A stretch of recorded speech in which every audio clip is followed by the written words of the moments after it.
Merci à tous.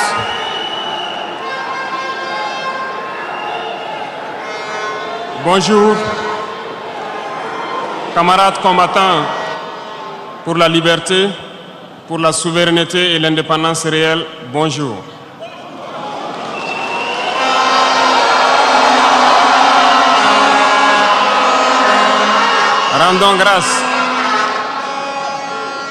Rendons grâce à Dieu qui a permis à ce que ce jour 11 juillet ait lieu et que nous puissions nous retrouver dans cette cuvette du Palais des Sports pour échanger autour de l'avenir de notre patrie. À l'issue donc de votre décision le 25 mai dernier de nous confier la destinée de notre patrie pour 5 ans encore. Soyez-en remerciés.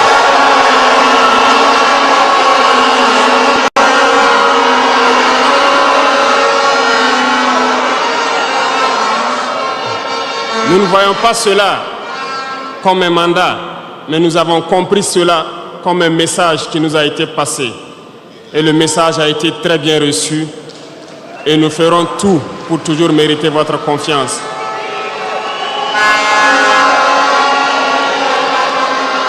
Permettez-moi également de rendre un vibrant hommage à toutes ces forces de défense, ces forces de sécurité intérieure, nos vaillants volontaires pour la défense de la patrie et toutes ces populations qui vivent dans ces zones à fort défi sécuritaire et qui tiennent debout.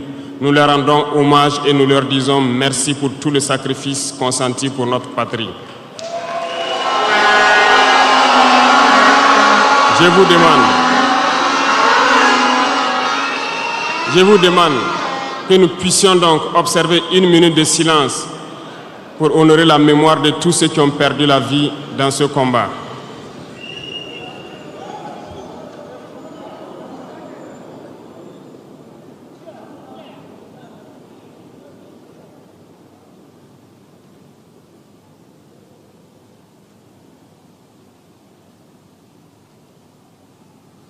Je vous remercie.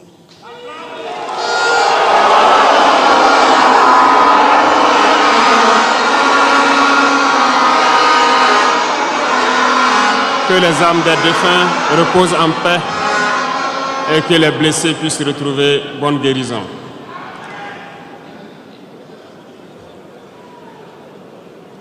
Camarades, l'émotion est grande, certes, mais permettez-moi que j'articule mes propos en 3 phases. La première phase va concerner l'étape à partir de laquelle je vais vous expliquer comment est-ce que nous voyons ce monde.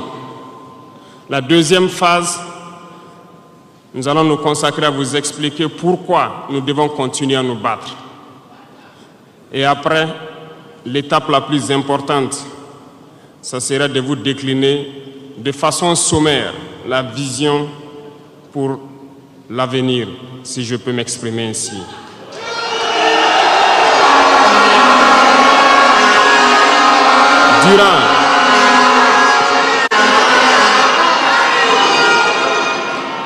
Durant ces 20 et quelques mois passés donc à la tête de l'État, nous avons eu à rencontrer plusieurs hommes politiques venus de toutes parts. Nous avons rencontré des centaines de diplomates venus de toutes parts. Nous avons rencontré des hommes d'affaires venus d'un peu partout du monde. Nous avons été ouverts à tous ces échanges, à toutes ces discussions pour pouvoir apprendre du monde, pour pouvoir comprendre le monde. Et aujourd'hui, je pense que l'occasion est très belle pour que je puisse vous expliquer quelles conclusions nous avons tirées de tous ces rendez-vous que nous avons eus avec des hommes politiques venus de tous les continents, des diplomates venus de tous les continents. C'est très important.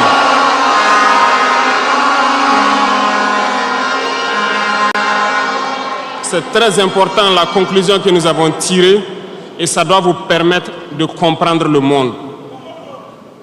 Parce que souvent, dans nos contrées, nous n'avons pas cette perspective de pouvoir avoir accès à certaines personnes qui vont vous enseigner beaucoup de choses à travers leur comportement, à travers leurs propos et aussi en vous disant comment ils nous voient. Camarades, Dieu a créé le monde avec tout ce qu'il y a comme bonheur, comme malheur, comme bien, comme mal, les humains, les génies, les animaux et tout ce qui va avec. Mais nous, humains, avons décidé de faire du monde autre chose. Chez les impérialistes, ils ont une vision du monde que je m'en vais vous expliquer. Le monde se résume en un triangle pour eux. Vous verrez le triangle dans la plupart de leurs insignes. Peut-être que vous ne comprenez pas, mais le monde se résume en un triangle. Pour eux, au sommet du triangle, se trouve l'empire du bien. Et l'empire du bien, c'est eux. C'est la prospérité, c'est tout ce qui est positif. C'est eux qui ont droit à tout ce qui est bonheur sur ce monde. C'est eux qui ont droit à toutes les richesses. C'est à eux d'imposer leur manière de voir le monde. C'est à eux d'imposer leur vision, leur mode de vie. Voilà pourquoi pendant la colonisation ou leur conquête, je dirais, ils venaient vers nos terres et ils disaient qu'ils ont découvert nos terres parce que pour eux, nous sommes des sauvages. Nous n'avons rien de comme eux, en fait.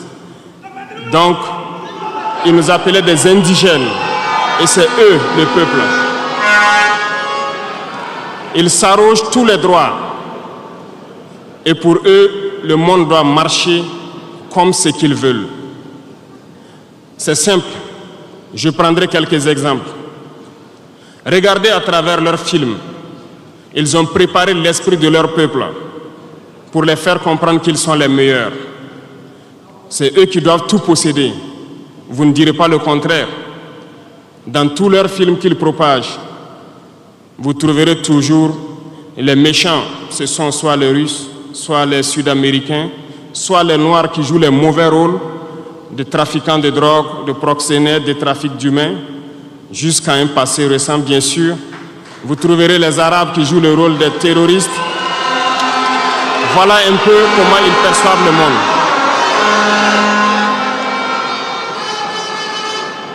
Quand je prends sur le volet économique, qui parmi nous n'a pas traité les produits chinois des produits Shintok, comme on aimait l'appeler, de mauvais produits? Mais aujourd'hui, j'ai pu vous dire qu'on a tout tort. Parce que la Chine est à un niveau de technologie assez avancé. Et c'est en Chine que la plupart de ces pays viennent s'approvisionner, mettent leur marque dessus et nous revendent comme étant leur propriété.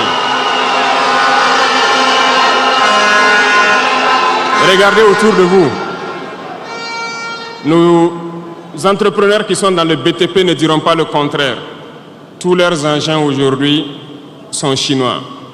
Ceux qui font le transport ne diront pas le contraire. Ils nous ont menti parce que nous avons fait le tour du monde un peu dans ces 20 mois pour chercher des entreprises, pour chercher des usines. Et nous avons compris que tout revenait là-bas. Mais par leur communication, ils nous ont amenés à détester tous les produits chinois, à vouloir nous faire comprendre que ce qui est bon venait de chez eux, pas forcément d'ailleurs. C'est simple. Remonter le temps. Pour mieux comprendre ce que je dirais, il faut remonter un peu le temps. Et j'espère que certains iront lire qui sont les tsars, les conquêtes mongoles, les empires perses, turcs et ottomans. Lisez leur histoire, vous comprendrez pourquoi le monde est ainsi fait. À la base du triangle, il y a deux empires. D'un côté, l'empire du mal, selon eux, et l'empire des esclaves de l'autre côté. Voilà comment ils voient le monde. Qui est-ce qu'ils appellent l'empire du mal? Ceux dont je viens de citer tout de suite l'origine, et je vous ai dit de remonter le temps, allez-y lire, vous comprendrez pourquoi ils sont l'empire du mal à leurs yeux. Ils combattent l'empire du mal. Pour eux, l'empire du mal doit disparaître. Pour eux, l'empire du mal incarne le diable. Ils communiquent et ils le font comprendre à leur peuple ainsi. Voilà pourquoi après la Seconde Guerre mondiale, dans les années 80, je prendrai le cas de la Russie où tous les stratagèmes ont été mis en œuvre pour l'effondrer avec le président Gorbatchev. Aux États-Unis, c'est le président Ronald Reagan qui était à la manœuvre. 3 stratagèmes principaux ont retenu notre attention. Ils sont allés donc au niveau de l'Arabie Saoudite les demander de baisser le prix du pétrole de 35 $ à 7 $ pour faire écrouler l'économie russe. Parallèlement à cela, le deuxième stratagème, n'oubliez pas quelque chose, ces mêmes personnes qui viennent de quitter l'Afghanistan, soit disant qu'ils combattaient les talibans ont été reçus par le président Ronald Reagan à la Maison-Blanche. Ils ont été armés par la CIA. Les fameux missiles Stinger, Sol-Air, ont été livrés aux talibans pour combattre les Russes. Et plus tard, ils viennent supposer les combattre. Allez-y comprendre. Le troisième stratagème, c'était un bluff. Le projet IDS, Star Wars. Lisez, vous comprendrez pourquoi ils ont amené le président Gorbatchev à créer le projet Paulus qui a enfoncé la Russie. Une fois que la Russie s'est effondrée, ceux qui se prétendent être de l'empire du bien ont commencé à juguler, jusqu'à ce que vienne cette équipe avec Vladimir Poutine pour essayer de remonter la Russie en surface.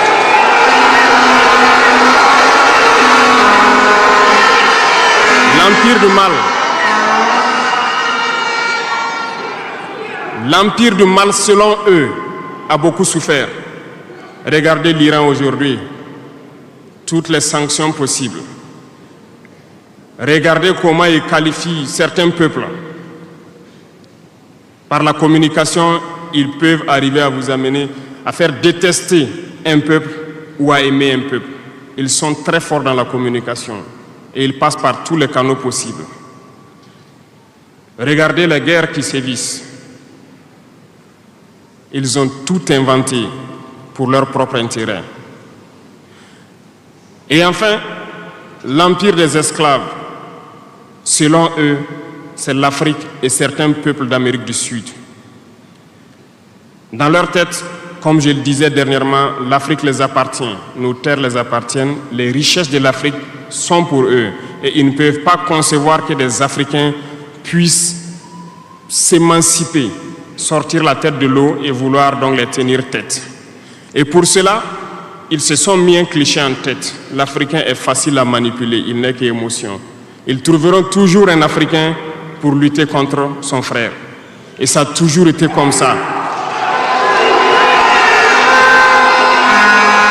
Par la communication, ils vous ont amené à détester votre propre couleur de peau.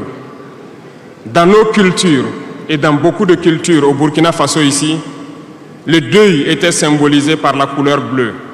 Lorsqu'une femme perd son mari, elle portait donc des tenues de couleur bleue pour faire son deuil pendant un temps donné. Ce sont eux qui sont venus vous dire que le noir symbolise le deuil, le diable, la médiocrité, tout ce qui est mauvais.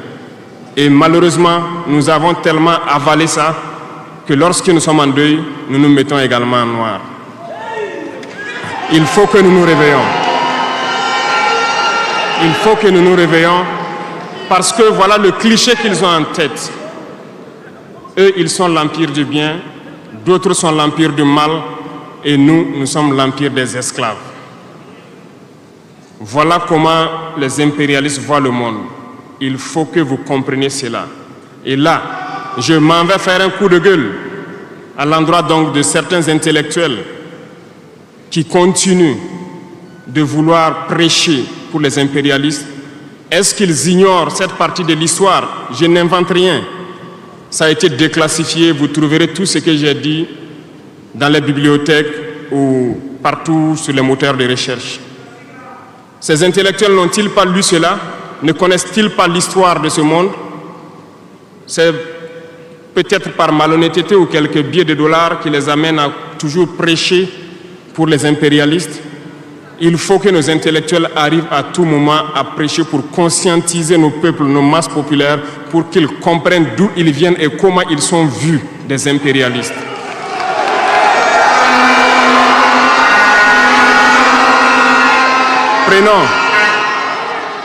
Prenons l'histoire de quelques guerres. Vous avez suivi la guerre d'Irak. Un gros mensonge qui a été inventé, soi-disant de possession d'armes de destruction massive. Certains sénateurs, au niveau des États-Unis, ont tout fait pour avoir les preuves. Ils ne l'ont pas eu. Souvenez-vous que plusieurs personnes ont démissionné de la CIA après cette guerre.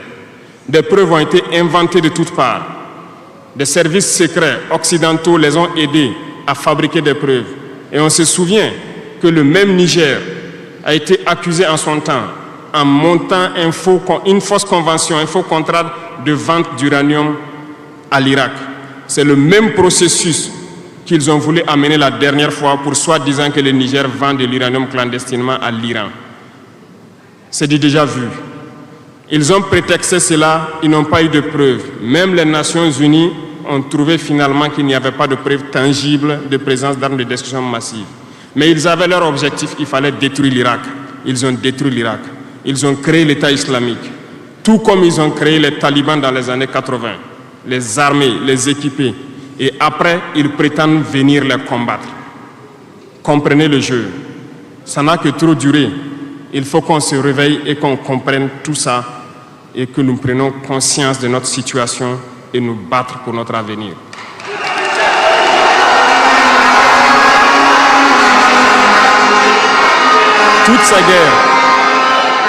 Toutes ces guerres ont été inventées, passant par l'Irak, la Syrie, la Libye, dans le but de déstabiliser le monde à leur profit, parce que nul ne doit pouvoir les égaler. C'est ce que nous vivons aujourd'hui dans le Sahel aussi à travers le terrorisme qu'ils nous ont imposé, parce qu'ils trouveront toujours des Noirs qui vont s'exciter et qui vont prendre les armes contre leurs frères noirs. C'est ce que nous vivons. Et ils n'ont jamais quitté ce modèle. Malheureusement, beaucoup de gens leur donnent raison. À cause de quelques billets de dollars, ils se vendent très moins cher à l'ennemi, à l'impérialiste, et ils se mettent à combattre leurs frères. Je voulais faire ce petit historique du monde pour que vous compreniez comment l'impérialisme voit notre monde. Ça se résume en ce petit triangle. Après cela, dans cette deuxième phase, je dois vous expliquer pourquoi nous devons nous battre. Une petite histoire. En 2015, à Tombouctou, lorsque nous avons rencontré, j'étais chargé de la sécurité donc, de la plateforme aéroportière. Dans les patrouilles, nous avons rencontré des individus qui rôdaient autour. Un de ces individus était manchot. Je lui ai fait comprendre que c'était dangereux de rôder autour de la base parce qu'ils peuvent se faire tuer. Il m'a dit qu'il voulait se faire tuer, il voulait mourir. Et j'ai cherché à comprendre leur histoire. Certains étaient fous, d'autres étaient normaux, mais ils cherchaient à mourir à cause du terrorisme. Ils nous ont expliqué que lorsque les terroristes sont rentrés à Tombouctou, le manchot qui m'expliquait ça, un soir, les terroristes se sont pointés à son domicile. On voulu violer sa femme devant lui. Il s'est opposé. Ils sont repartis. Le lendemain, on est venu le pêcher à la maison, l'amener à la place publique. On l'a accusé de vol. On a tranché sa main, on l'a battu. Il est reparti à la maison. Son fils, qui avait 16 ans, qui s'occupait de sa main, ils sont revenus. Ils ont violé la femme. Ils ont enlevé son fils. Ils ont continué à violer sa femme pendant des jours, jusqu'à ce que la femme se suicide. Et ils ont amené son fils, il n'a plus retrouvé son fils. Et lui, il préfère mourir. Voilà pourquoi il marche autour. Le jour qu'une sentinelle va lui tirer dessus, ça lui fera plaisir. D'autres ont connu le même sort. Ils ont été enlevés de chez eux parce qu'ils refusaient que les terroristes touchent à leurs femmes ou à leurs filles. Et le lendemain, on vient les soustraire, on les amène à la place publique, on les battait à sang. Et après, ils allaient faire leur sale besoin. Beaucoup de familles ont été détruites ainsi. Ce sont des criminels, des violeurs, des bandits, des trafiquants de drogue qui sont armés et qui sèment désolation dans nos contrées. Ils ne le font au nom d'aucune religion. Malheureusement, ici au Burkina Faso, certains villages se sont laissés compromettre par ces individus. Je parle en connaissance de cause. En 2022 à côté, j'ai été chercher avec mon unité dans un village parce qu'ils ne voulaient pas que nous restions là-bas parce qu'ils sont en bonne entente avec les terroristes. Ceux qui m'écoutent, ils savent de quoi nous parlons. Plusieurs autres unités sont témoins. Certains villages ont refusé catégoriquement que des FDS foulent leur sol parce qu'ils sont en bonne intelligence avec les terroristes. Nous leur avons fait comprendre qu'il n'y a pas d'alliance possible avec ces criminels parce que c'est eux qui décident du jour où le pacte se rompt. Plus tard, je pense que beaucoup de villages ont compris cela. Lorsque le pacte s'est rompu, ils sont revenus sur les réseaux sociaux pour appeler au secours. Nous y avons été. Mais c'est pour dire, peu importe ce qu'ils viendront vous dire, peu importe les flatteries possibles, peu importe le pacte que vous avez signé avec eux, le jour qu'ils décident de mettre fin au pacte, ils viendront tuer et mettre fin au pacte. Il n'y a pas d'alliance possible avec les terroristes. Il n'y a pas d'alliance possible avec ces criminels. Ils sont à combattre. Un point, c'est tout.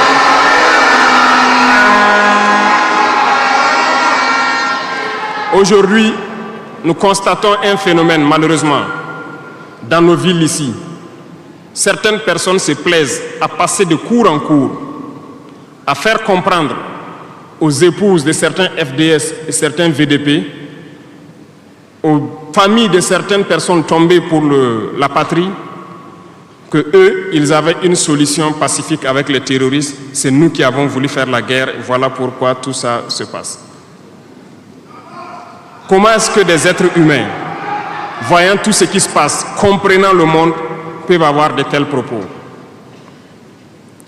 Ne vous détrompez pas. Soit nous les combattons ou ils nous combattent. C'est tout.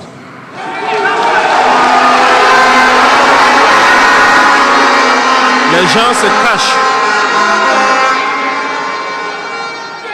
Ces gens se cachent soi-disant derrière un semblant de dialogue ou de négociation. Encore, ils vont vous ramener à traîner dans la boue. C'est ça l'objectif de l'impérialisme. Que le fléau dure, que ça dure dans le temps, que vos États ne soient pas structurés et qu'on continue de profiter de vos richesses. Plus ça dure, plus ça les arrange. Et malheureusement, ces individus qui passent de cour en cour font le jeu des impérialistes. S'ils m'entendent, qu'ils arrêtent maintenant. Parce qu'ils iront combattre eux-mêmes.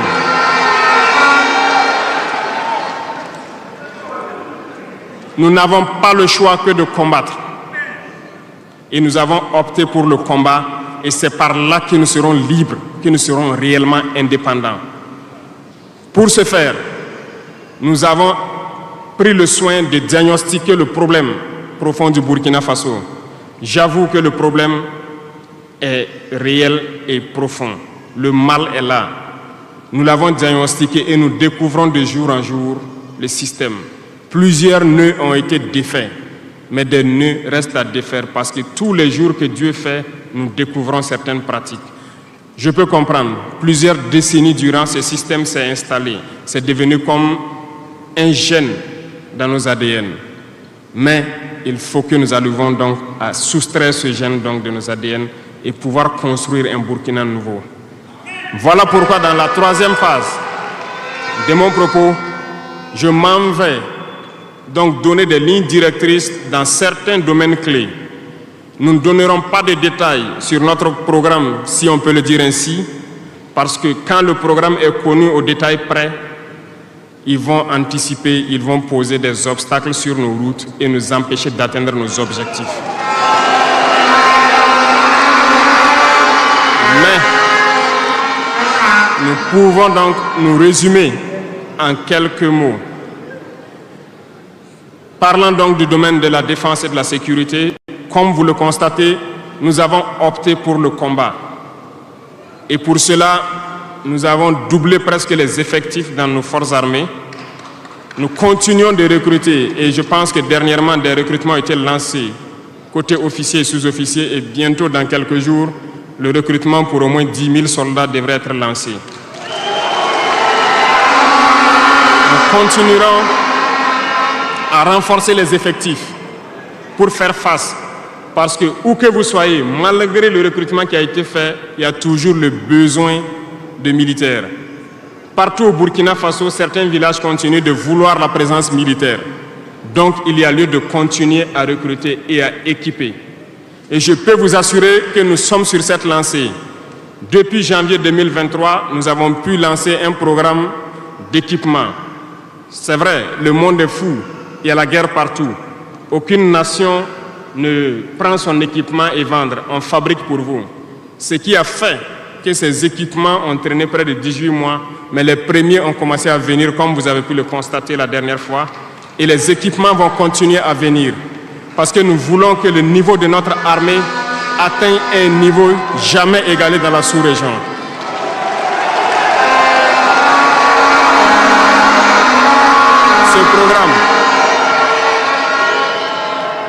Ce programme d'équipement va se poursuivre. Et c'est vous, les acteurs de ce programme.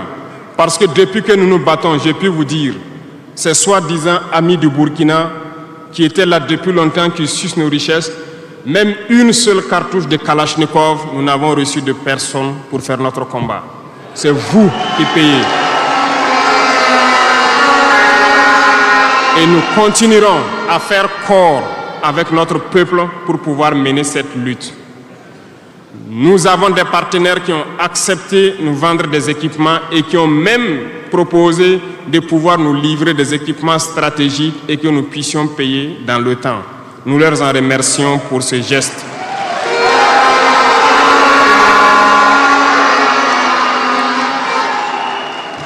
Et nous disons encore merci au peuple qui a compris le sens du combat, qu'il faut que nous nous battons. Si nous ne nous battons pas, ils viendront nous chercher chez nous, comme dans un poulailler ou dans une bergerie. Chaque matin, ils choisiront qui ils veulent pour aller exécuter sur la place du public, pour faire peur aux autres, aller trancher des mains ou des pieds sur la place publique pour faire peur aux autres. C'est comme ça leur tactique. Nous allons nous battre. Et nous nous donnerons les moyens pour y arriver.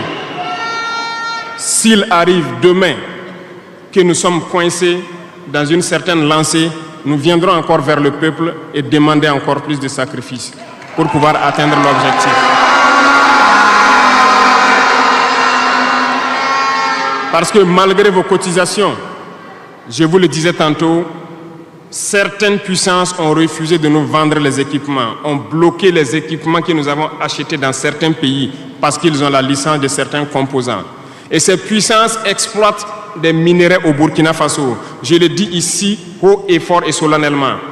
Ça va s'arrêter. Nous allons retirer des permis d'exploitation. Nous n'allons pas permettre cela.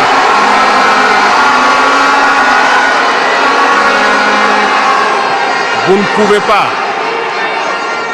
exploiter nos ressources et refuser de nous vendre des équipements, faire bloquer nos équipements. Nous n'allons pas accepter.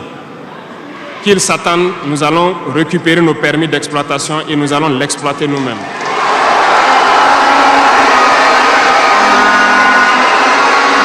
Revenant.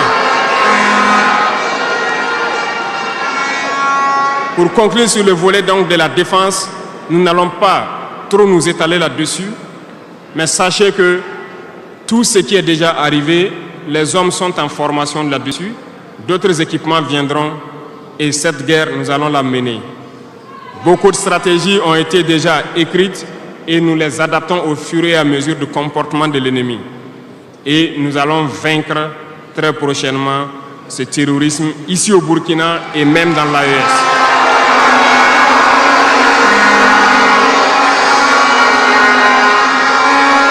Pour ce qui concerne les domaines donc de la fonction publique, pendant longtemps, nous avons passé le temps à mettre en garde un certain nombre d'acteurs. Mais nous avons compris que le phénomène est tellement profond. La corruption, la mauvaise gouvernance dans les différentes administrations, le manque d'éthique persiste. Certains organes ont été donc mis en place dans le cadre de la lutte contre la corruption, Et dernièrement, certains arrêtés ont été pris pour ce qui concerne les primes de dénonciation. Le dernier acte à poser sera fait avant donc, la fin de ce mois. C'est un organe qui devra siéger dans tous les ministères pour s'auto-saisir de certains dysfonctionnements, des actes de corruption et pouvoir agir. Et ces organes seront prêts. Parce que nous avons beaucoup de gros travailleurs aussi dans l'administration, mais qui sont mis à l'ombre, qui sont souvent mis à l'écart. Parce que pendant longtemps, ce sont les plus corrompus, les plus malhonnêtes qui ont été mis à la lumière, c'est eux qui bénéficient de tous les avantages. Et je dis donc aux travailleurs de faire attention à ces individus qui sont en train de perdre leurs privilèges, parce qu'ils vont continuer de vous manipuler, de vous intoxiquer et de vous envoyer dans de mauvais pâturages. Faites très attention à ces individus qui sont en train de perdre leurs privilèges, parce que nous n'allons pas permettre à ce que une soi-disant élite donc, qui avait été programmée s'arroge tous les droits donc, dans nos différentes administrations. Le dernier organe sera mis en place avant la fin de ce mois et le travail réel va commencer. Vous entendrez dire un peu partout à l'issue de ça que nous ne respectons pas certains textes, nous ne respectons pas certaines lois, mais il n'y a pas de loi ou de textes qui tiennent dans cette lutte lorsque c'est pour l'intérêt de la patrie. Qu'ils se le tiennent pour dire donc nous allons aller dans ce sens. Nous avons donc dans le processus de recrutement adopté une ligne de conduite. Nous sommes en train de faire un diagnostic, de vérifier les présences et de voir les besoins. Il n'est pas exclu qu'au cours de l'année, certains concours soient lancés pour augmenter des effectifs dans certains endroits. Certes, il y a eu d'abord une vague de concours qui a été lancée, mais dans tous les milieux, ils sont en train de faire le point. S'il y a besoin, je dis bien s'il y a besoin, nous continuerons encore de recruter pour être à un niveau acceptable et pouvoir faire fonctionner les différents organes donc, du pays pour le bonheur donc, des masses populaires. Dans le domaine donc, de la diplomatie, nous avons opté pour une diplomatie commune dans l'AES. Toutes les décisions vis-à-vis donc, des partenaires, que ce soit africains ou à l'étranger, seront prises à l'unanimité au sein de l'AES. Mais nous avons aussi opté pour une diplomatie de vérité. Nous ne comptons pas nous mettre dans certaines logiques de mentir ou de couvrir la réalité, soit disant que c'est la diplomatie. C'est faux. Ce n'est pas là la diplomatie. Je puis vous dire que ce que vous voyez en superstructure, lorsque les gens viennent en audience et sortent pour parler au micro, ce n'est qu'une partie visible de l'iceberg. Ce qui s'est passé à l'intérieur dans les huis clos, ça n'a rien à voir avec la diplomatie. Et nous sommes donc inscrits dans cette logique de dire clairement les choses au peuple.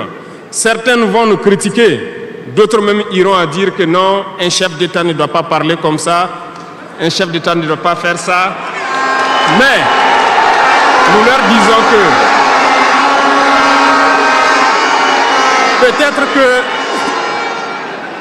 peut-être que ces gens qui critiquent de cette façon, lorsque nous disons la vérité, peut-être qu'ils ont une école où ils ont appris à être chef d'État, comment le chef d'État doit être. Sinon, je n'ai pas encore vu cette école. Et pourquoi nous devons ressembler forcément aux autres, faire comme les autres? Nous voulons créer notre modèle, notre identité. Et je pense que le Burkinabé, par définition, c'est l'homme intègre. Nous voulons la vérité. Et lorsqu'il y a la vérité qui sort, même si nous avons fauté, il faut que nous ayons le courage de venir vous dire sur tel côté nous avons fauté, nous demandons pardon. Si vous nous pardonnez, vous nous pardonnez. Mais nous ne voulons plus nous inscrire dans cette diplomatie mensongère. Nous avons, dans une interview, parlé du régime ivoirien. Certains Burkinabés sont montés sur leurs chevaux et critiqués. Je le dis, j'insiste et je persiste. Nous n'avons rien contre le peuple ivoirien, mais nous avons quelque chose avec ceux qui dirigent la Côte d'Ivoire.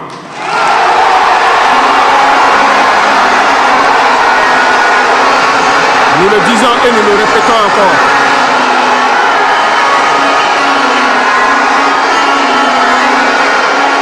Laissez-moi vous dire quelque chose.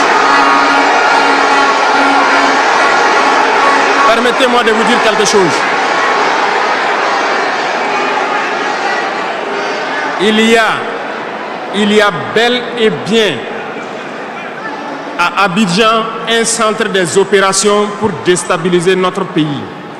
Personne ne peut le nier et nous vous ferons les preuves dans les jours suivants. Nous vous montrerons des preuves physiques. Vous allez comprendre de quoi nous parlons. Personne ne viendra nous dire qu'au Bénin, il n'y a pas de base française dirigée contre nous. Nous avons les preuves sous la main. 2 bases importantes.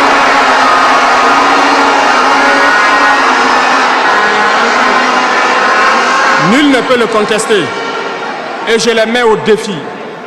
Et nous n'avons rien contre le peuple béninois. Là, nous avons un problème avec la politique des dirigeants béninois. Et nous le disons haut et fort encore. Dans cette diplomatie, nous avons décidé de dire la vérité. Il y a bel et bien 2 bases. Une vers Kandi et l'autre en allant vers Porga ou je ne sais pas quelle localité. Des pistes ont été réaménagées à plus de 3000 mètres de long. Des avions atterrissent. Les gens équipent et forment les terroristes là-bas. Nous avons des enregistrements audio d'agents français au Bénin là-bas qui se jouent les centres des opérations des terroristes. Ils montent les opérations avec eux. Ils les aident à se soigner. Ils font tout ce qu'il y a là-bas. Nous avons tous les détails sur eux. Et vous ne voulez pas qu'on le dise à notre peuple? On va le dire. Si vous ne le voulez pas, s'ils ne le veulent pas, qu'ils arrêtent de se comporter ainsi. C'est simple. Nous n'avons forcé personne à prendre son indépendance. Si vous décidez de rester dans votre situation, mais ne prenez pas vos pays pour en faire des bases arrêts parce que ce sont vos populations qui vont en souffrir après. Et ce n'est pas une bonne politique. Nous le disons par expérience et je le répète toujours. Le Burkina a été une base arrière pour déstabiliser certains pays. Et ce n'est pas bien. Le Burkina a été une base arrière à un moment donné pour les terroristes ici. Voilà le prix que nous payons. Donc, pour prévenir les peuples de ces pays dont je parle, doivent parler à leurs dirigeants et qu'ils arrêtent cette politique parce que ça ne les arrange pas du tout.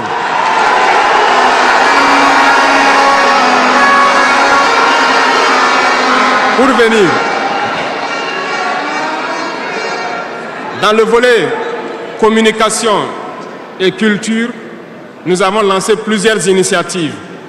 Au cours de l'année 2024, vous avez pu célébrer avec nous donc, le mois donc, de consommation locale. Nous avons eu les journées traditionnelles, le mois du patrimoine. Beaucoup d'activités ont été menées. Nous allons continuer à ramener donc, en surface, donc notre culture. Parce que c'est de là que nous retrouvons notre identité. Nous allons continuer des actions dans ce sens à mettre en valeur notre culture, à mettre en valeur donc nos coutumes et à mettre en valeur le vivre burkinabé. Et nous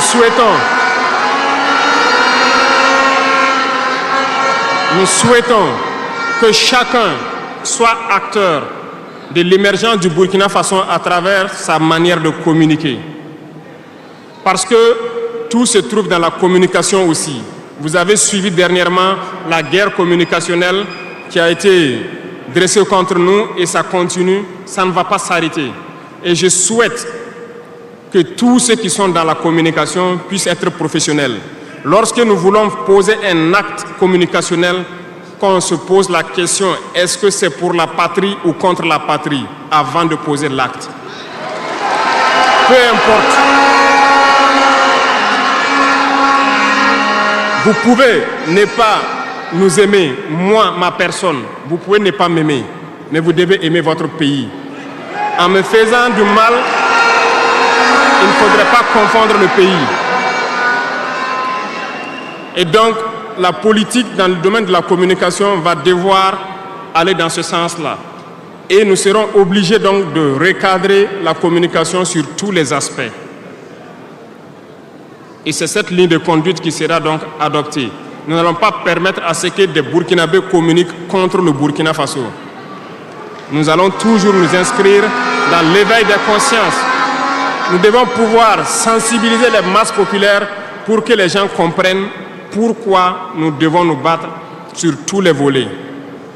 Revenant au domaine donc de l'agriculture, comme vous pouvez le constater, nous avons lancé des initiatives depuis 2023 et cette année, l'offensive a été lancée. Ça se passe plus ou moins bien. J'aimerais donc que les gens comprennent que nous avons décidé d'accorder une grande part de notre budget et de notre temps aussi au monde agricole. Parce que plus de 90% de notre population est paysanne. Mais pendant des décennies, ils n'ont jamais senti l'intéressement donc à leur public.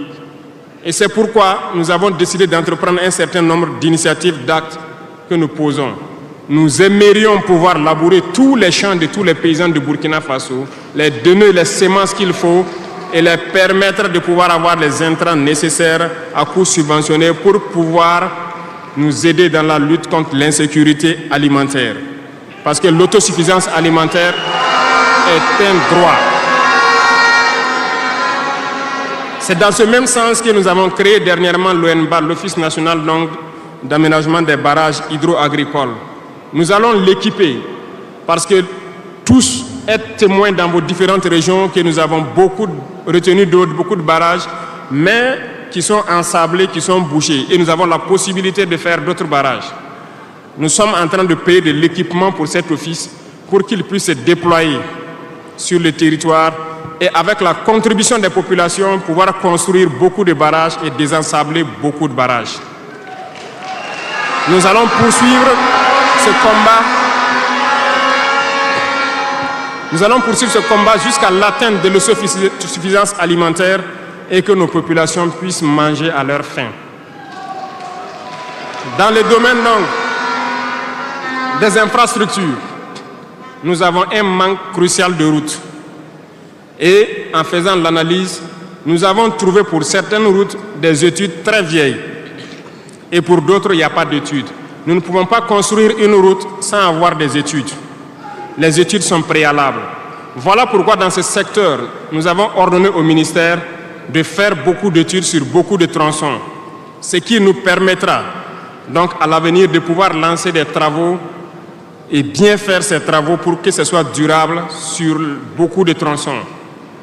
Pour cela, nous avons remarqué que les frais pour bitumer 1 km de tronçon, nous sommes autour de 500 millions de francs. Donc pour 100 km avec les ouvrages d'assainissement, nous n'avons pas moins de 60 milliards pour faire 100 km de route bitumée. C'est très cher et très coûteux. La technique a été de créer donc des brigades d'intervention, donc des infrastructures. Nous sommes en train donc de vouloir équiper plusieurs brigades avec de l'équipement pour faire le minimum et permettre donc aux entreprises aussi du BTP de vivre et de faire une partie. Nous allons partager donc la poire en deux pour pouvoir baisser les dépenses et pouvoir faire le maximum de routes possibles dans un laps de temps.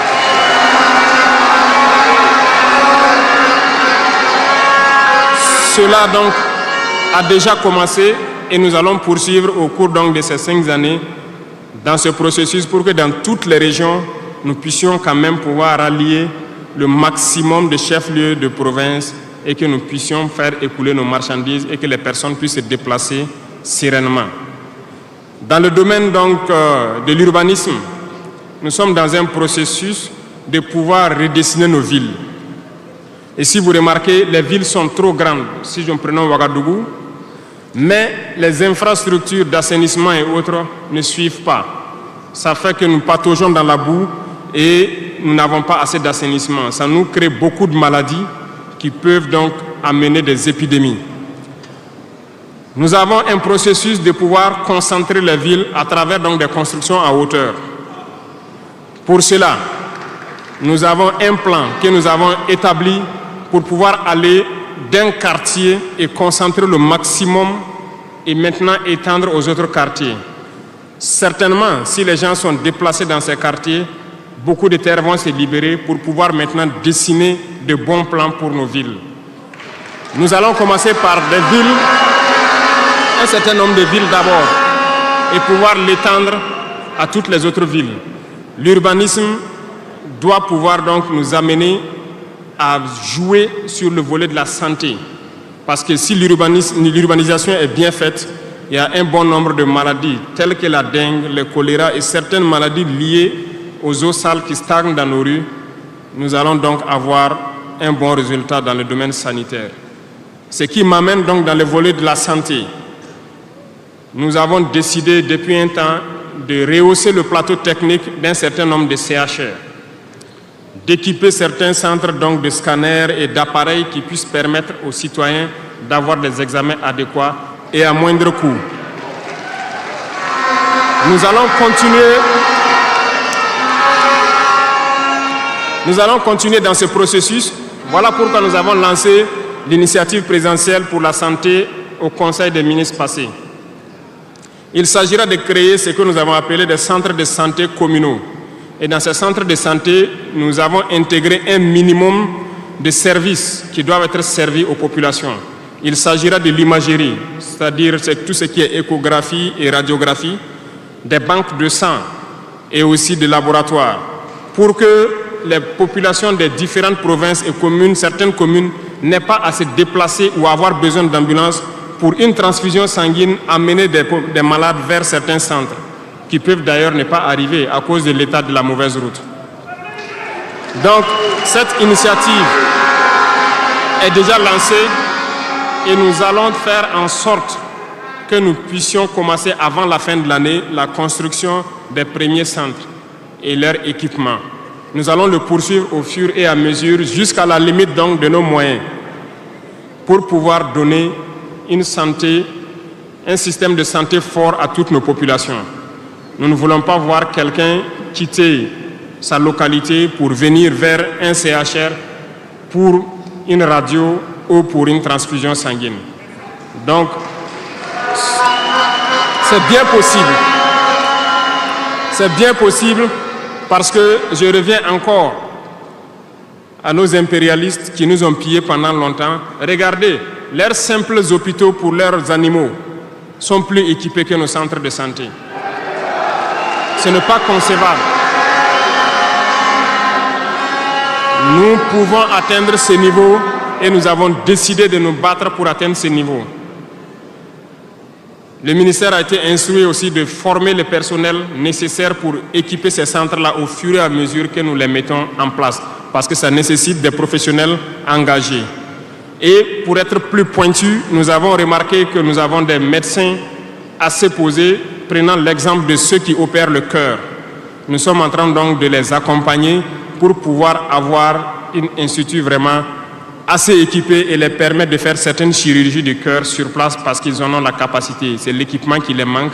On attend leur point de situation pour pouvoir les aider et les soutenir. Beaucoup d'autres spécialités ont fait leurs preuves et nous ferons tout pour les accompagner donc dans ce sens. Dans l'initiative, il est prévu aussi des centres de réanimation dans certains CHR qui n'en disposent pas.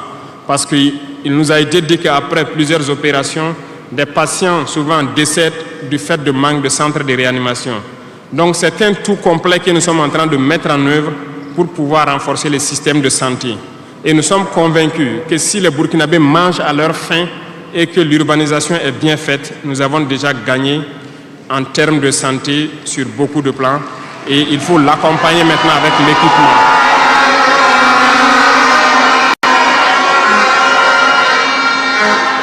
Dans le domaine de l'éducation, nous avons fait le diagnostic et comme vous le savez, nos camarades étudiants sont là, ils ne diront pas le contraire. Comment quitter ces chevauchements d'années, comment refaire le système?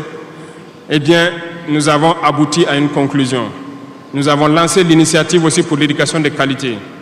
Ça va intégrer tous les volets, de la maternelle jusqu'à l'université. Les premiers bâtiments devront donc pousser aussi avant la fin de l'année.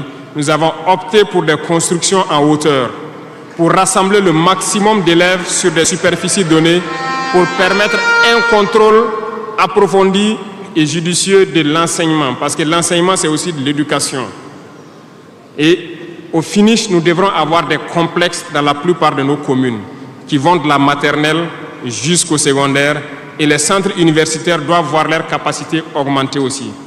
Quand nous prenons aujourd'hui nos salles de classe à 3 classes qui sont construites un peu partout, la saison des pluies a commencé, les intempéries encore sont venues nous montrer que ce n'est pas la bonne option. Voilà pourquoi nous ne voulons plus faire ces centres isolés avec des petites maisons de 3 salles et nous allons passer à des constructions à hauteur pour avoir le maximum d'élèves dans un espace donné et l'encadrement conséquent pour une éducation de qualité. Beaucoup d'autres choses seront initiées dès le primaire. Nous allons revenir à certains fondamentaux de discipline et d'instaurer donc un certain nombre de valeurs à inculquer aux plus jeunes depuis le primaire pour qu'ils soient de bons citoyens de demain. Une partie. Il y aurait donc un début de formation militaire, si je peux le dire comme ça, civique et patriotique au tout petit pour pouvoir continuer dans les lycées. Et le programme national donc au niveau du SND est en train de muter. Le texte était venu en conseil, nous l'avons renvoyé avec des amendements pour que les travailleurs qui sont en activité actuellement puissent aussi passer dans ce centre pour avoir une formation militaire. Et ça va s'organiser à tour de rôle sur des périodes bien précises. Tout est une question de discipline, parce que par excellence, la formation militaire doit pouvoir discipliner les gens. Donc nous allons inculquer un certain nombre de valeurs au niveau donc de notre éducation. Revenant donc au centre universitaire, avant aussi la fin de l'année, nous allons commencer la construction d'un certain nombre d'amphithéâtres.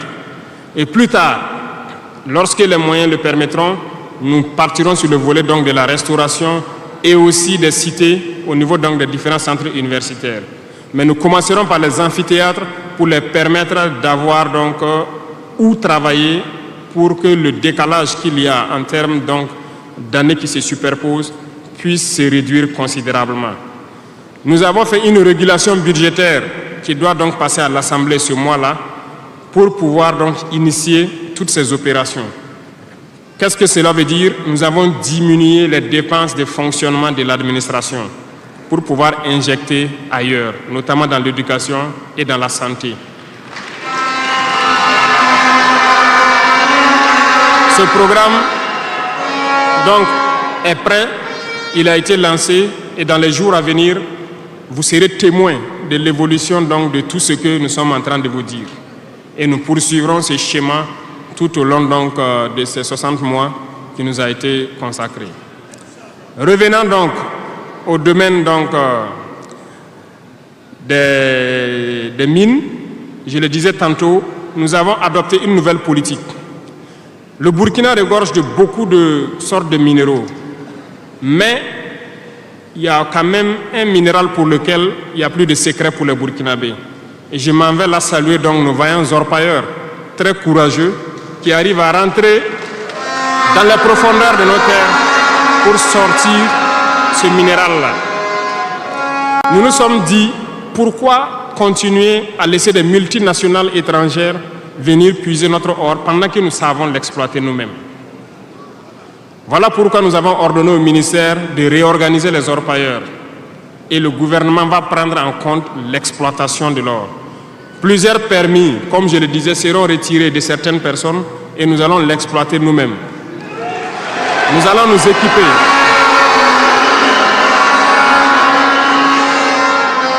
Nous allons nous équiper en machines pour le faire, mais même si nous n'arrivons pas à nous équiper de manière conséquente, nos orpailleurs ont fait leur preuve de courage et d'abnégation. Nous allons creuser nous-mêmes notre or et ça sera pour nous au Burkina ici.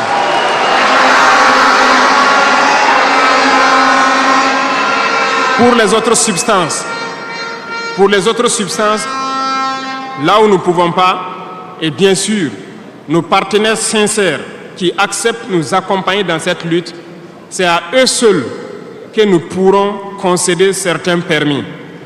Parce qu'ils ont accepté de nous accompagner dans la lutte pour notre souveraineté, dans la lutte contre le terrorisme.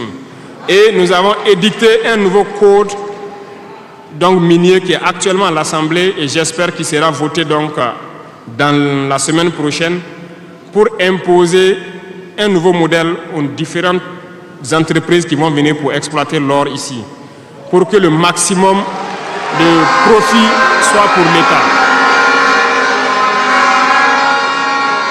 Et dans le volet donc, de l'énergie, comme vous l'avez constaté, nous avons de sérieux problèmes d'énergie. L'accroissement de la population n'a pas été suivi par une politique énergétique. Aujourd'hui, lorsque les pics de chaleur arrivent, il y a des délestages en permanence, beaucoup d'activités souffrent. Nous sommes en discussion avec des partenaires qui sont actuellement même au Burkina pour pouvoir construire dans l'urgence donc des centrales thermiques de très grande capacité. Et nous voulons donc voir avec eux comment on peut réduire les délais de construction. Les discussions portent actuellement sur la réduction des délais de construction et le modèle financier que nous allons mettre en place. Nous espérons aboutir à ça en attendant que notre processus, qui peut paraître long, des centrales nucléaires, puisse donc voir le jour. Sur ce volet aussi, ça se poursuit très bien. Sur ce volet, nous pouvons vous assurer que ça se poursuit très bien et nous sommes en train de vouloir mettre en place, sur place ici, une unité, si je peux dire, pour former des Burkinabés qui doivent prendre le relais, qui doivent suivre tout ce qui est processus de construction et prendre le relais, le transfert de compétences. Donc, ça va prendre vraiment un processus assez scientifique pour que nous puissions, à l'avenir, lorsque la centrale sera là, que dans un futur pas loin, ça soit la propriété exclusive des Burkinabés, que les ingénieurs burkinabés se l'approprient et pouvoir le mettre en œuvre, pouvoir l'entretenir.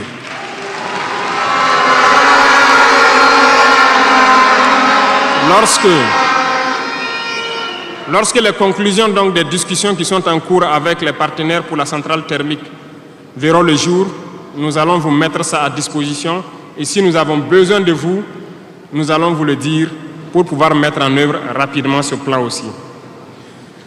Parlant donc du domaine de l'économie, qui tient beaucoup à cœur, nous sommes en train de mettre en place un processus.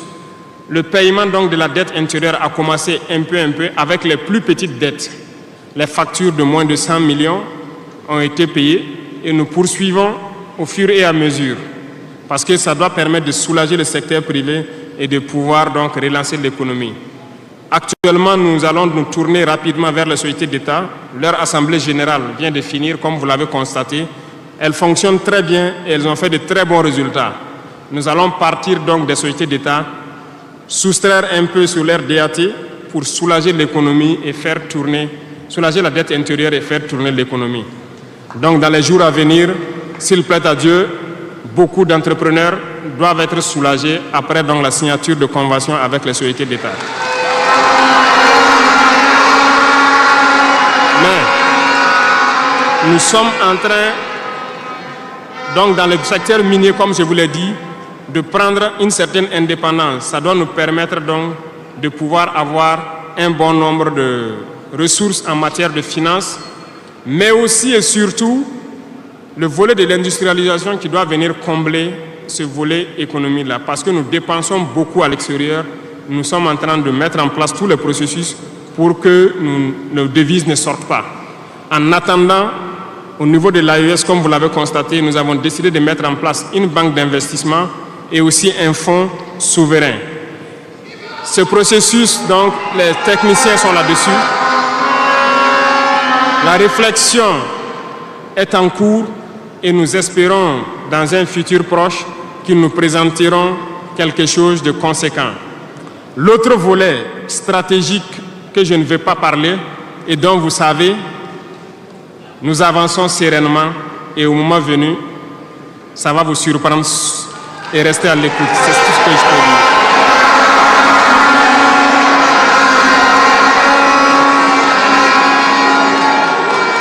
Dans le volet commerce et industrialisation, nous avons aussi posé les diagnostics, comme je vous le disais.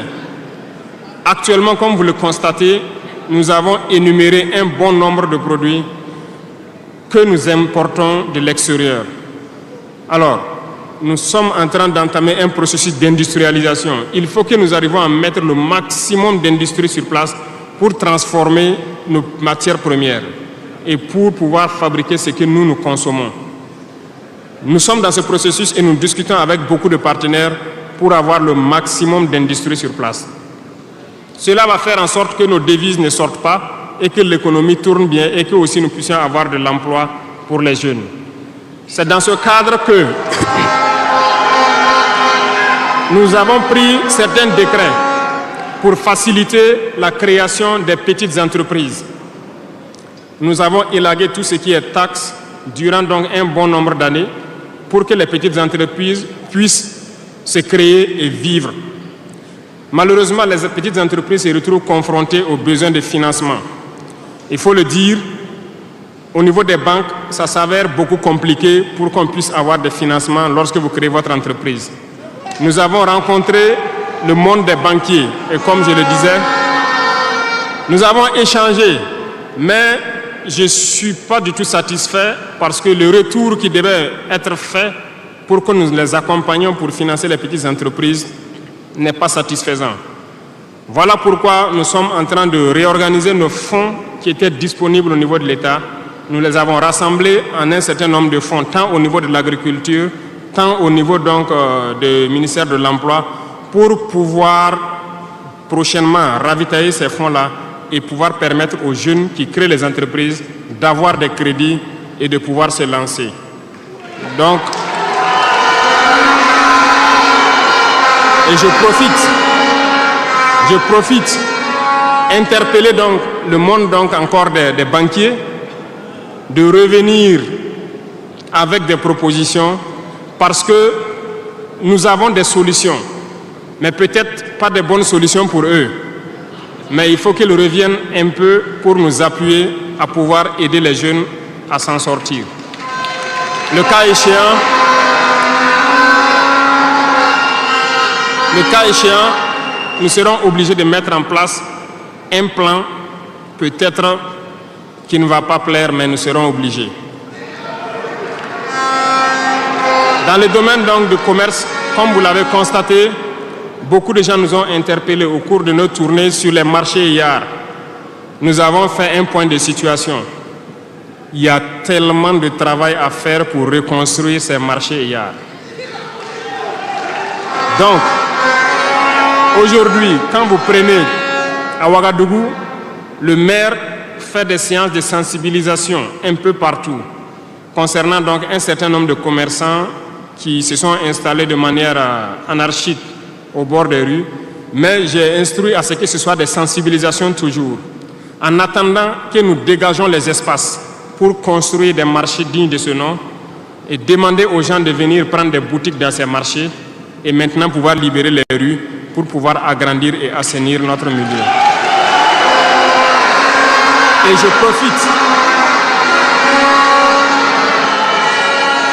je profite donc vous demander, vous aussi, population des villes, de nous aider dans cette phase de sensibilisation en vous sensibilisant vous-même pour ne pas aller construire autour des poteaux de la Sonabel qui sont un danger pour vous-même, de ne pas aller construire sur les caniveaux d'évacuation d'eau. Et je compte sur vous pour qu'on puisse donc atteindre cet objectif-là.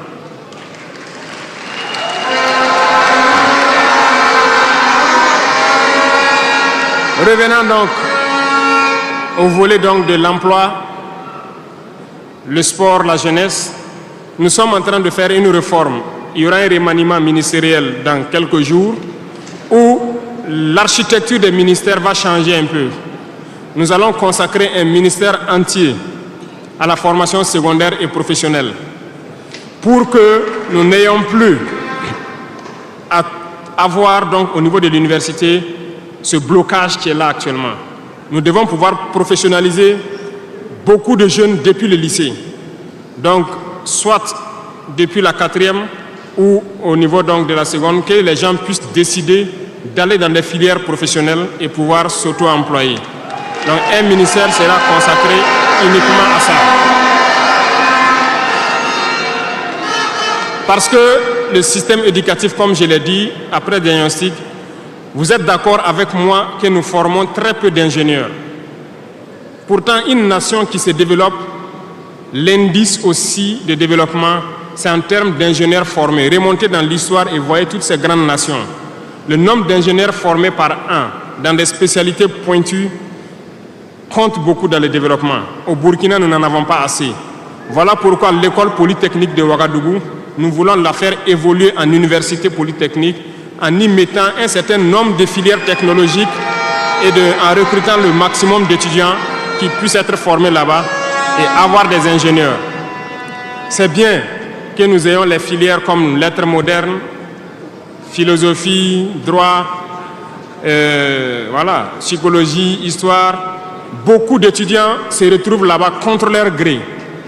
Ce n'est pas forcément ce qu'ils ont choisi, mais ce sont les filières disponibles qui forcément ne donnent pas des opportunités d'emploi. Voilà pourquoi nous avons décidé de valoriser ce secteur donc, de la formation professionnelle et de l'emploi en y consacrant entièrement un ministère. Donc dans les prochains jours, ce remaniement sera fait et vous verrez donc comment nous allons évoluer.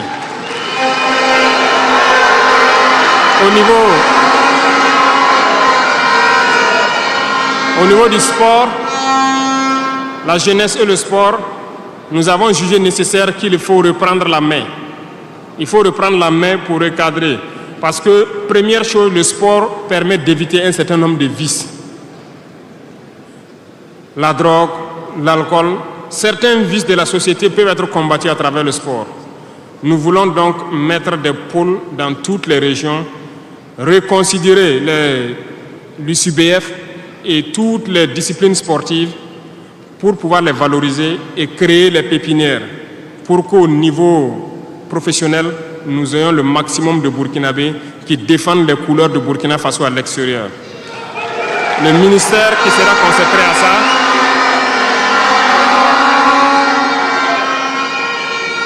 donc, il y a beaucoup déjà de textes qui ont été écrits et nous allons mettre en œuvre cela dès les prochains jours après le remaniement pour créer nous-mêmes ces espaces-là. Cela va demander à ce que nous puissions pouvoir unir un certain nombre de forces pour y arriver. Et je compte sur vous, au niveau de chaque région, de chaque province, de pouvoir avoir donc cette discipline sportive-là et de s'encourager à faire le sport, à pouvoir permettre d'identifier les talents et de les faire émerger. Donc, certains volets de la gouvernance, tels que la transition digitale, nous n'allons pas nous évertuer là-dessus parce que c'est un processus un peu nouveau. Nous sommes dans la dématérialisation pour pouvoir lutter contre la corruption et aussi faciliter beaucoup de choses aux usagers. Le processus a déjà été lancé et vous voyez tous les jours les applications qui sont créées qui nous permettent donc de pouvoir faire faciliter un bon nombre d'activités au niveau des usagers. Même au niveau de la justice, vous avez pu voir que les casiers judiciaires et les certificats de nationalité aujourd'hui peuvent s'obtenir facilement en ligne. Donc nous allons continuer dans ce processus également.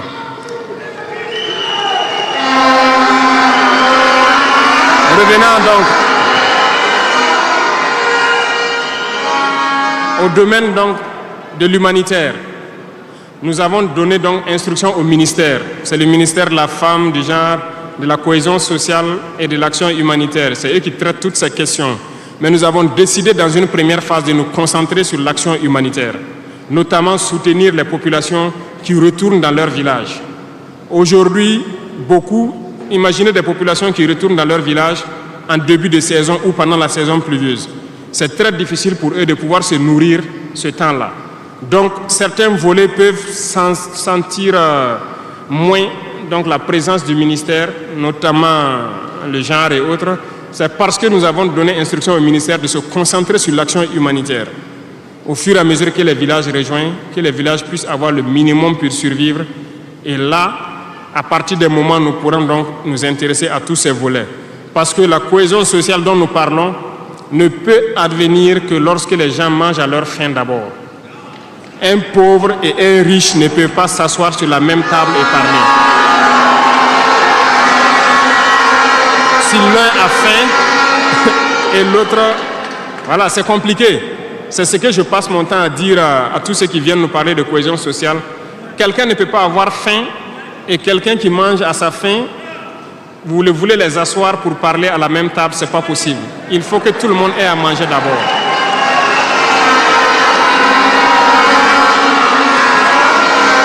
Voilà pourquoi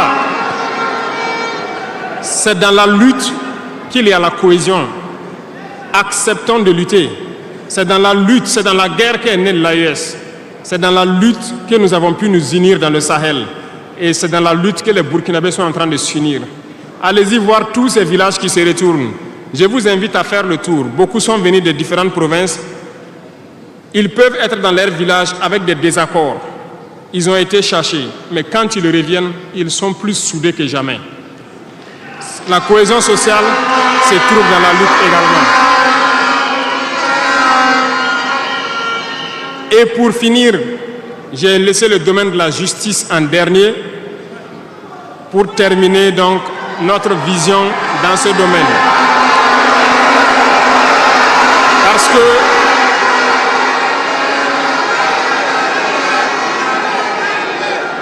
Parce que nous avons un sérieux problème dans ce volet. Nous avons entamé des réformes il n'y a pas longtemps au niveau du Conseil supérieur de la magistrature. Nous avons vu des écrits, nous avons vu des comportements de certains syndicats du monde de la justice. Très bien, certains ont tenté de boycotter tout ce qu'ils peuvent, mais comme le disait Diop, avec ou sans eux, nous allons avancer.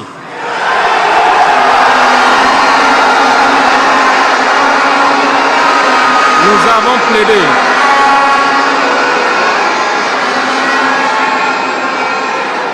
Nous avons plaidé pour une justice juste, si on peut le dire. Nous avons sensibilisé beaucoup les gens, mais nous nous sommes rendus compte qu'il y a beaucoup de brebis galeuses dans leur rang, malheureusement. Nous ne pouvons pas comprendre que, malgré tout ce que nous disons, il y a une justice pour le pauvre et une justice pour les riches. Ça ne peut pas continuer. Lorsqu'on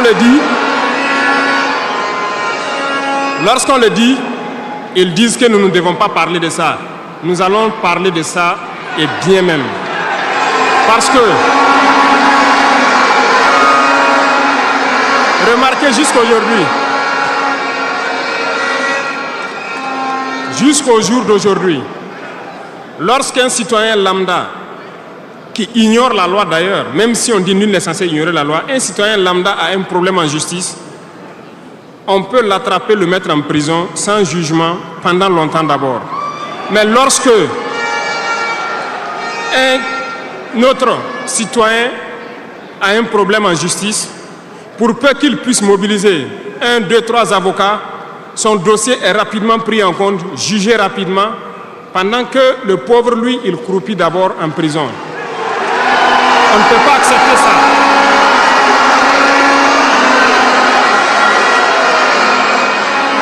Il y a des choses, il y a des situations et il y a des choses sur lesquelles nous n'avons pas voulu nous prononcer par juste devoir de réserve parce que nous sommes à un certain niveau, on ne veut pas parler en premier. Mais nous allons rompre ce tabou-là. Ça ne peut pas continuer comme ça. Il faut que les gens changent de manière d'être. Beaucoup de gens sont toujours en prison sans jugement. Nous allons lancer une campagne bientôt pour juger ces gens-là qui sont en prison pendant des mois sans être jugés.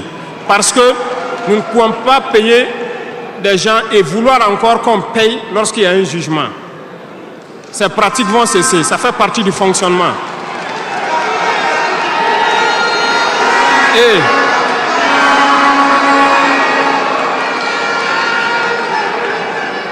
malheureusement, je le dis haut et fort, et j'invite donc les magistrats qui sont sincères là, voilà, à donner le ton aussi et à quitter dans une certaine logique. Parce qu'il y a beaucoup de brebis galeuses dans leur rang. Il y a des magistrats corrompus qui se cachent derrière des syndicats pour poser un certain nombre d'actes.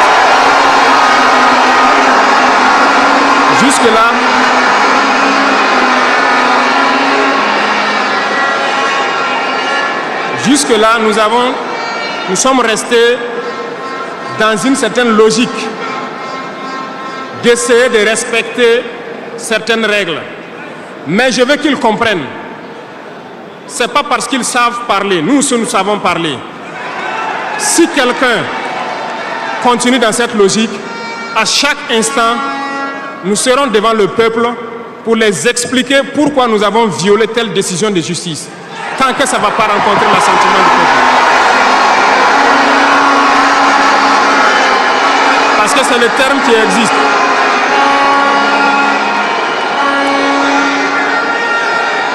La patrie d'abord, la patrie avant tout.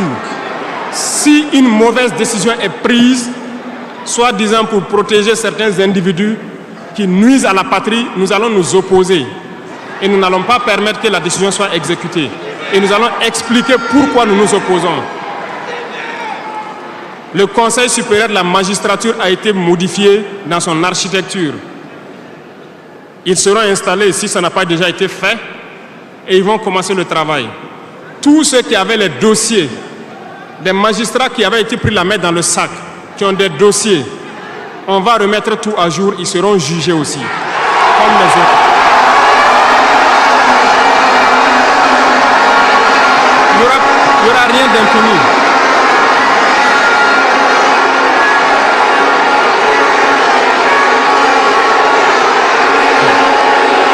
Ils sont au courant.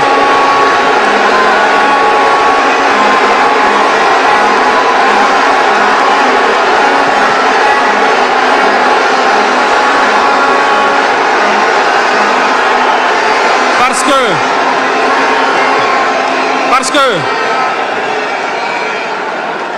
l'injustice est un fléau qui détruit la société.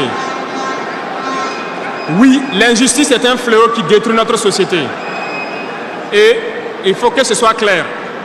Certains diront qu'on n'avait pas besoin de le dire ici, on avait besoin de le dire. On les met en garde et ça sera fait. Ils vont le voir dans les jours à venir. Et c'est une mise en garde en même temps au nouveau Conseil supérieur de la magistrature qui sera mis en place de prendre au sérieux tous les dossiers. Certaines personnes ont été forcées à la corruption. Certains opérateurs économiques ont été escroqués, forcés à la corruption par certains membres de la justice. On a ouvert pour qu'ils puissent venir dénoncer ces individus-là. Ils vont être jugés également. Nous voulons une autre forme de justice.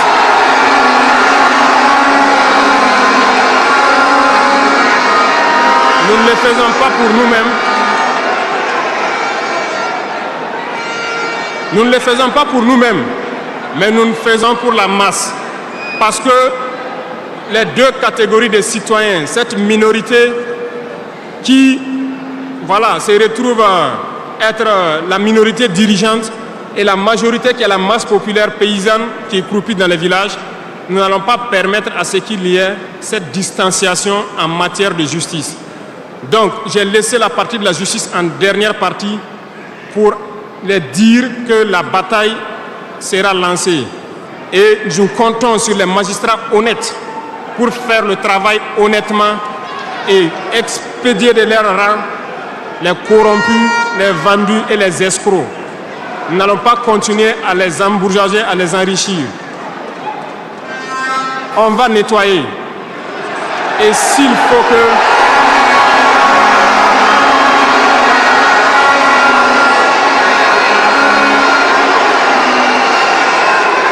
Et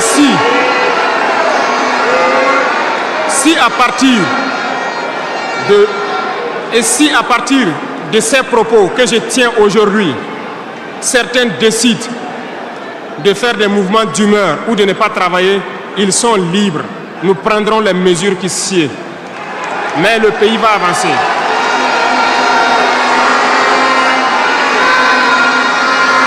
Tout Burkinabé a besoin de dignité. Tout Burkinabé a besoin de vivre en paix. Et la justice doit se donner en tenant compte de certaines valeurs. Nous avons vu des familles qui ont été détruites à cause de petites décisions de justice qui ont détruit cela. Je prends pour exemple, pour une simple bagarre au quartier. Une simple bagarre au quartier, on prend quelqu'un pour coup et blessure, on le met en prison, on ne se rend même pas compte que ce sont ces femmes et ces enfants qui vont périr dans la misère. On détruit des familles pour ça. Nous avons interpellé à relire le code pénal et c'est en relecture. Nous allons changer carrément le modèle de justice. Parce que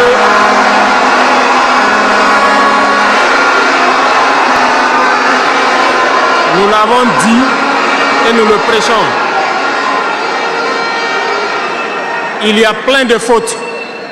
Il y a plein de fautes qui peuvent trouver un solutionnement sans être forcément la prison. Et je peux vous promettre que dans ces 5 ans, nous allons faire en sorte pour diminuer de manière drastique le nombre de prisons et augmenter le nombre de travailleurs dans nos plaines, parce que nous allons récupérer nos plaines.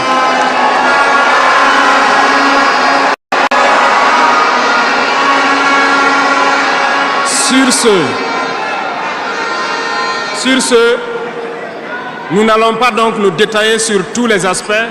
Nous allons nous arrêter là parce que vous avez beaucoup de questions sûrement à poser sur ce que nous venons de dire et nous allons vous apporter les réponses claires, simples et limpides. Merci beaucoup et je vous laisse la parole.